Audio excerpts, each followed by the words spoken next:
సూర్యుని వదిలేస్తా అన్న మాట అబద్ధం. పొద్దున్నే వచ్చి జీపెక్కమన్నాడు. వాడు వాళ్ళ అమ్మను వదిలి వచ్చేస్తా అన్నాడు రా. అయినా కూడా వదలలేదురా నాకు.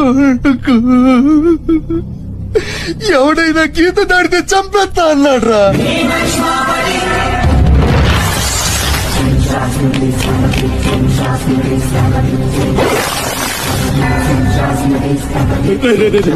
వద్దురా, నా మాట వినరా. వచ్చారా వచ్చారా,